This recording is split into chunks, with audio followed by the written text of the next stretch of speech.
படிச்சாலும் மறந்து போயிடுது. ஆனா இது இல்லாம கொஸ்டின் பேப்பரே இல்ல. என்ன அது பார்க்கலாமா? அரசியலமைப்பின் மூலங்கள் 60க்கும் மேற்பட்ட நாடுகள்ல இருந்து எடுத்துட்டு வந்து எழுதியிருப்பாங்க. இதெல்லாம் நிக்கவே நிக்காது. இத ஷார்ட்கட்டோட பார்த்தோம்னா ஈஸியா ஞாபகம் வச்சுக்கலாம். எப்படின்னு பார்க்கலாமா? ஃபர்ஸ்ட் நாடு அயர்லாந்து. இதுக்கான ஷார்ட்கட் என்னன்னா, குடியரசுத் தலைவரை தேர்ந்தெடுத்து ராஜ்யசபாவுக்கு போற வழி எதுன்னு நியமிச்சு சொல்லுங்க. பாவம் வியந்து நிக்கிறாரு.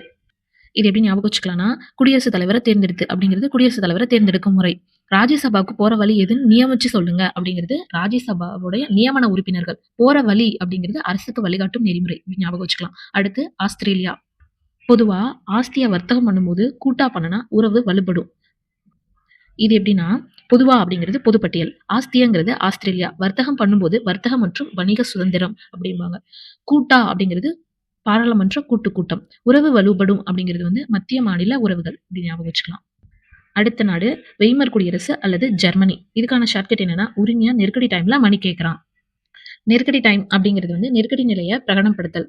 அடுத்து உரிமையா அப்படிங்கிறது நெருக்கடி நிலை பிரகடனத்தின் போது அடிப்படை உரிமையை நிறுத்தி வைத்தல். இந்த இடத்துல உரிமையாங்கிறது வெறும் அடிப்படை உரிமை மட்டும் ஞாபகம் வரலாம். ஆனா அதனுடைய ஷார்ட்கட்லேயே உரிமையா நெருக்கடி டைம்ங்கும் போது அந்த நெருக்கடி டைம்ல அடிப்படை உரிமையை நிறுத்தி வைத்தல் அது வந்துடணும். இப்படி ஞாபகம் வச்சுக்கலாம்.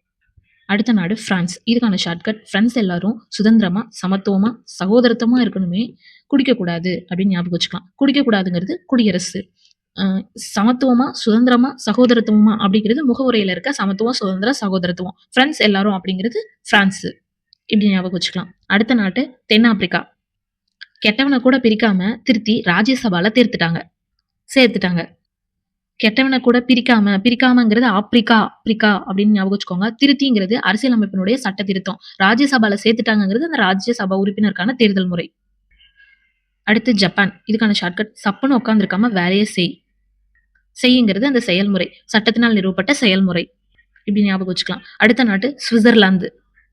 சுவிட்ச் போர்டுன்னு அதிகாரமா சொல்றான். இது எப்படின்னா, கூட்டாட்சி வரம்புக்குட்பட்ட அதிகாரமா சொல்றான். சுவிட்சுங்கிறது சுவிட்சர்லாந்து, அதிகாரமா சொல்றாங்கிறது அந்த அதிகாரங்கள். அடுத்து கனடா. மத்திய பஸ் ஸ்டாண்ட்ல ஆளுங்க கூட்டமா இருக்க இடத்துல எச்சில துப்புனா வலுவா உச்சபட்ச தண்டனைக்கு ஆலோசனை கொடுப்பாங்க. இது எப்படி ஞாபகம் வச்சுக்கலாம்னா, மத்திய பஸ் ஸ்டாண்ட்ல ஆளுங்க இருக்க இடத்துல அப்படிங்கிறது மத்திய அரசு மாநில அரசுக்கு ஆளுநரை நியமிக்கிறது. எச்சில துப்புனா, எச்சிங்கிறது எஞ்சிய அப்படிங்கிறது அதிகாரங்கள் எஞ்சிய அதிகாரங்களின் பகிர்வு. கூட்டமா அப்படிங்கிறது கூட்டாட்சி அரசாங்கம். வலுவான உச்சபட்ச தண்டனைக்கு ஆலோசனை கொடுப்பாங்க அப்படிங்கிறது வலுவான மத்திய அரசு. உச்சபட்ச தண்டனை அப்படிங்கிறது உச்சநீதிமன்றத்தினுடைய நீதி ஆலோசனை வழங்கும் அதிகாரம். இந்த மாதிரி நிறைய ஷார்ட்கட் அந்த வீடியோஸ்லாம் தெரிஞ்சுக்க பவிஸ் கரண்ட் அஃபேர்ஸை சப்ஸ்கிரைப் பண்ணுங்க.